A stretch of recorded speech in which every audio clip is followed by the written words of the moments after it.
Assalamualaikum warahmatullahi wabarakatuh. Perkenalkan, nama saya Sarah Fauzi dengan NIM 24060086. Saya dari kelas A2. Dalam video ini, saya akan membahas jawaban dari studi kasus yang telah diberikan oleh dosen pengampu.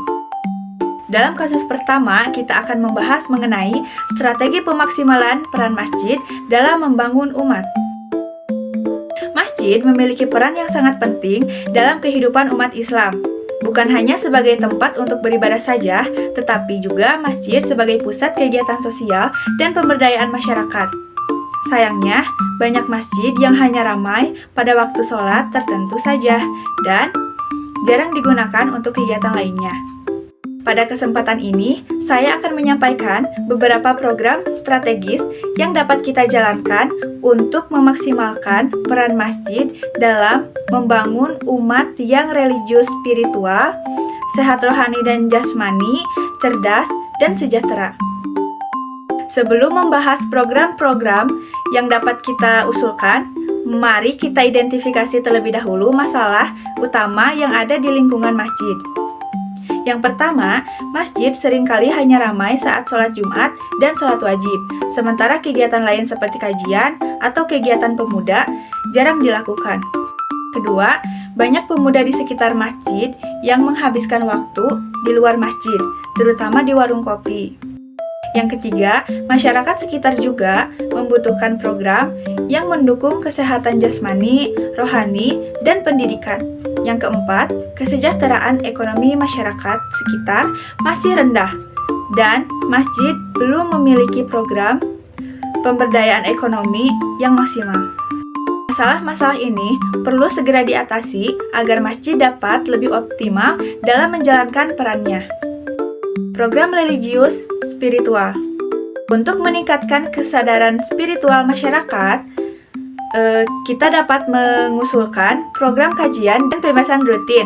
Setiap minggu kita akan mengadakan kajian agama dengan tema yang bervariasi, seperti peningkatan kualitas ibadah, akhlak, dan cara hidup Islami. Program ini terbuka untuk semua kalangan, baik dewasa maupun pemuda, dengan tujuan untuk membangun kesadaran spiritual yang lebih dalam. Selain itu, kita juga dapat mengadakan pembiasaan khusus bagi pemuda untuk membantu mereka dalam memahami pentingnya spiritualitas dalam kehidupan sehari-hari. Diharapkan dengan adanya program ini, masyarakat akan semakin dekat dengan ajaran agama dan meningkatkan kualitas ibadah mereka. Program sehat rohani dan jasmani. Selanjutnya, untuk mendukung kesehatan jasmani dan rohani jamaah, kita dapat mengusulkan program Masjid Sehat. Program ini terdiri dari dua bagian utama. Yang pertama adalah senam pagi dan berolahraga ringan. Program senam ini akan dilakukan setiap minggu di halaman masjid dan terbuka untuk semua kalangan usia. Dengan berolahraga ringan ini, diharapkan jamaah dapat menjaga kesehatan fisik mereka. Yang kedua, kita dapat menyediakan layanan kesehatan gratis. Ini termasuk pemeriksaan seperti tekanan darah, gula darah, dan layanan kesehatan lainnya yang bekerja sama dengan puskesmas atau tenaga medis setempat. Lalu program Masjid Sehat diharapkan dapat menjaga kesehatan fisik maupun mental masyarakat serta untuk meningkatkan kualitas hidup mereka. Program cerdas, emosional, intelektual, dan spiritual.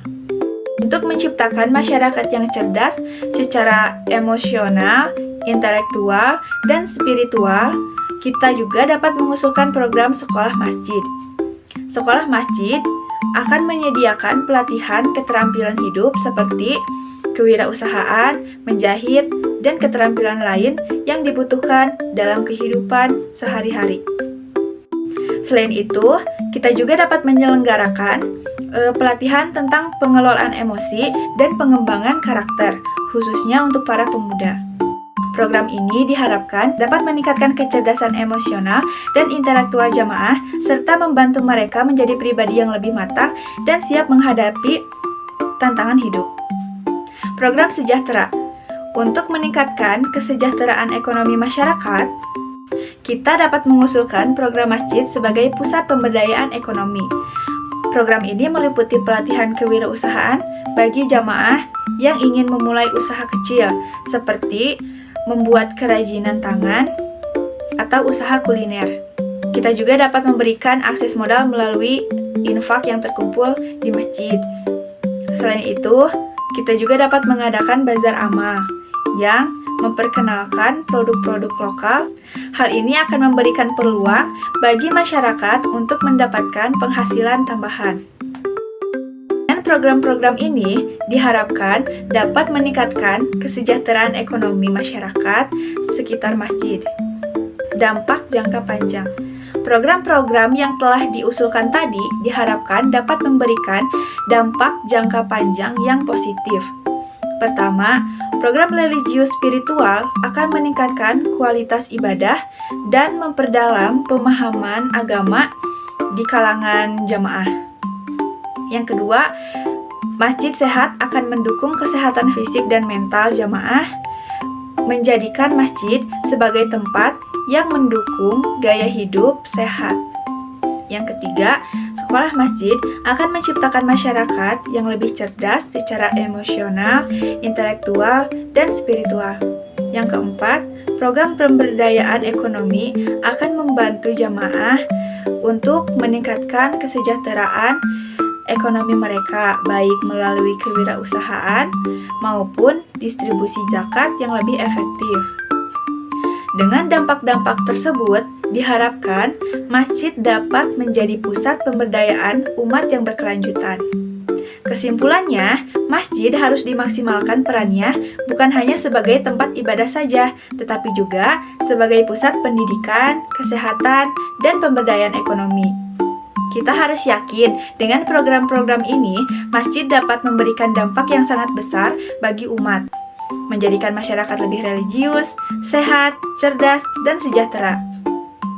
Dan diharapkan pula semua pihak dapat bekerja sama untuk mewujudkan program-program ini agar masjid menjadi lebih optimal dalam membangun umat yang lebih baik. Pada kasus kedua, kita akan membahas tentang bagaimana seorang pendidik dalam perspektif Islam bisa menjadi lebih ideal dan bisa mendekatkan dirinya kepada murid-muridnya. Kasus ini berkaitan dengan seorang guru yaitu Ustadz Hasan yang sangat cerdas dalam ilmu agama, namun kesulitan dalam membangun hubungan emosional dengan siswa-siswanya. Mari kita lihat beberapa prinsip dasar dan solusi yang bisa membantu Ustadz Hasan untuk menjadi pendidik yang lebih baik. Prinsip yang pertama dalam pendidikan Islam adalah menjadi mu'alim atau pengajar yang tidak hanya menyampaikan ilmu, tetapi juga memastikan ilmu itu dapat diterima dengan hati yang terbuka. Seorang pendidik seperti Ustadz Hasan harus menyampaikan materi dengan cara yang dapat memotivasi dan menyentuh hati siswa, bukan dengan ketegasan yang menakutkan, agar siswa merasa lebih nyaman untuk bertanya maupun berdiskusi. Lalu prinsip yang kedua adalah menjadi murabi, yaitu pendidik yang menanamkan nilai-nilai akhlak dan budi pekerti. Ustadz Hasan harus lebih memperhatikan kondisi emosional siswa dan menunjukkan kasih sayang dalam interaksi sehari-hari. Dengan cara ini, siswa akan merasa dihargai dan tidak takut untuk mendekati guru mereka. Keempat, sebagai muzakir atau pemberi nasihat, Ustadz Hasan juga harus memberikan nasihat yang bermanfaat dengan cara yang bijaksana dan penuh kasih. Tidak hanya mengajar tentang ilmu agama, tetapi juga mengingatkan siswa akan pentingnya kebijaksanaan dalam bertindak. Metode yang lembut dan penuh hikmah akan membantu siswa lebih mudah untuk menerima nasihat. Prinsip yang terakhir adalah sebagai mursyid, yaitu pembimbing yang memberikan arah bagi siswa dalam mengembangkan diri. Ustadz Hasan harus bisa menjadi pembimbing yang tidak hanya memberikan ilmu saja, tetapi juga memberi inspirasi dan motivasi agar siswa bisa mengembangkan potensi terbaik mereka, baik dalam bidang akademik maupun dalam kehidupan sosial mereka. Untuk meningkatkan hubungan emosional dengan siswa, Ustadz Hasan juga bisa memulai dengan beberapa strategi praktis. Pertama, pendekatan empatik. Ini berarti Ustadz Hasan perlu lebih mendengarkan siswa dan memperhatikan perasaan mereka. Memberi waktu untuk siswa berbicara atau berbagi masalah pribadi dapat membangun hubungan yang lebih dekat. Yang kedua, teknik pembelajaran interaktif dan kooperatif. Ustadz Hasan bisa menggunakan diskusi kelompok atau permainan edukatif yang melibatkan seluruh siswa. Ini akan menciptakan suasana yang lebih menyenangkan dan mengurangi rasa takut siswa untuk bertanya atau mengungkapkan pendapat mereka.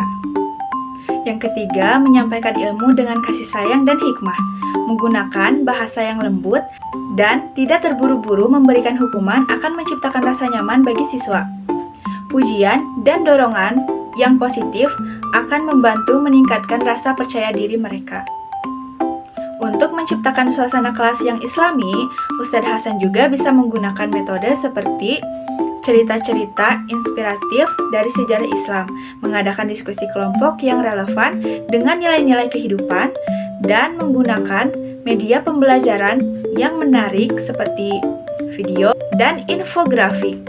Semua solusi ini akan membantu Ustadz Hasan dalam memperbaiki gaya mengajarnya dan menciptakan suasana kelas yang lebih kondusif, menyenangkan, dan tetap islami. Dengan pendekatan yang penuh kasih sayang, kelembutan, dan hikmah, Ustadz Hasan bisa menjadi pendidik yang lebih baik dalam mendidik siswa dengan cara yang sesuai dengan ajaran Islam. Semoga solusi ini bisa bermanfaat dan bisa menginspirasi kita semua dalam menjalankan peran sebagai pendidik. Pada soal ketiga, kita akan membahas 3 konsep penting dalam Islam yang sangat berpengaruh dalam kehidupan kita sehari-hari. Yang pertama, tentang Islam yang rahmatan lil alamin. Yang kedua, tentang ekonomi syariah. Dan yang ketiga, tentang pernikahan dalam Islam. Kita akan bahas satu persatu, dimulai dengan konsep utama dalam Islam, yaitu rahmatan lil alamin. Islam yang rahmatan lil alamin berarti Islam yang membawa rahmat dan kedamaian bagi seluruh alam semesta. Kata rahmat dalam bahasa Arab mengandung makna kasih sayang yang luas dan menyeluruh.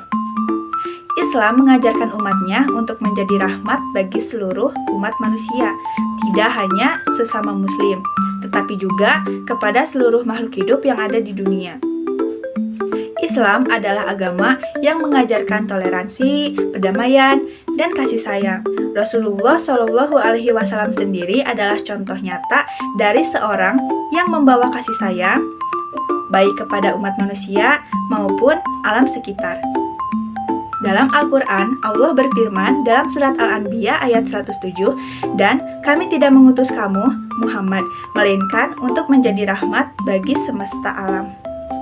Dengan demikian, tujuan hidup seorang muslim adalah untuk memberikan manfaat dan kedamaian kepada dunia. Selanjutnya, kita bahas tentang ekonomi syariah. Ekonomi syariah adalah sistem ekonomi yang berdasarkan pada prinsip-prinsip Islam. Dalam ekonomi ini, setiap transaksi dan kegiatan ekonomi dilakukan dengan cara yang sesuai dengan syariat-syariat Islam, yang mengutamakan keadilan, transparansi, dan menghindari hal-hal yang haram, seperti riba, perjudian, dan spekulasi yang merugikan. Ekonomi syariah mengedepankan prinsip-prinsip keadilan sosial, pembagian rejeki yang merata, dan pelarangan praktik-praktik yang bisa merugikan umat, seperti bunga bank atau riba. Prinsip utama dalam ekonomi syariah adalah untuk menegakkan kesejahteraan umat tanpa ada yang dirugikan. Ini juga tercermin dalam zakat, yang merupakan kewajiban bagi setiap muslim untuk membantu sesama yang membutuhkan. Dan yang terakhir, kita bahas mengenai pernikahan dalam Islam. Pernikahan dalam Islam bukan hanya sekedar ikatan hukum antara seorang pria dan wanita, tetapi lebih dari itu, pernikahan adalah suatu bentuk ibadah yang sangat dihargai dalam Islam. Rasulullah Shallallahu Alaihi Wasallam mengatakan, nikah adalah sunnahku. Barang siapa yang tidak mengamalkan, bukanlah golonganku. Pernikahan dalam Islam didasarkan pada prinsip saling mencintai, menghormati, dan membantu antara suami dan istri. Dalam Al-Quran, Allah berfirman dalam surat Ar-Rum ayat 21, "Dan di antara tanda-tanda kekuasaannya adalah Dia menciptakan untukmu pasangan hidup dari jenismu sendiri, agar kamu merasa tenang dan damai bersamanya." Ini menunjukkan bahwa pernikahan adalah bentuk kehidupan bersama yang penuh kasih sayang dan pengertian. Pernikahan yang Islami tidak hanya sekedar membangun rumah tangga, tetapi juga sebagai sarana untuk mendidik generasi yang baik. Dengan nilai-nilai agama yang kuat, Islam mengajarkan agar suami istri bekerja sama dalam mendidik anak-anak, menjaga keutuhan keluarga, dan menciptakan keluarga yang penuh berkah. Jadi, dapat kita simpulkan bahwa Islam yang rahmatan lil alamin mengajarkan kita untuk membawa kedamaian bagi seluruh umat manusia. Ekonomi syariah berusaha mewujudkan sistem yang adil dan sejahtera untuk semua. Sementara, pernikahan dalam Islam adalah ibadah yang membangun keluarga yang penuh kasih sayang dan keberkahan. Semoga kita semua bisa mengambil pelajaran dari prinsip-prinsip ini dan mengamalkannya dalam kehidupan sehari-hari. Sekian penjelasan dari saya. Wassalamualaikum warahmatullahi wabarakatuh.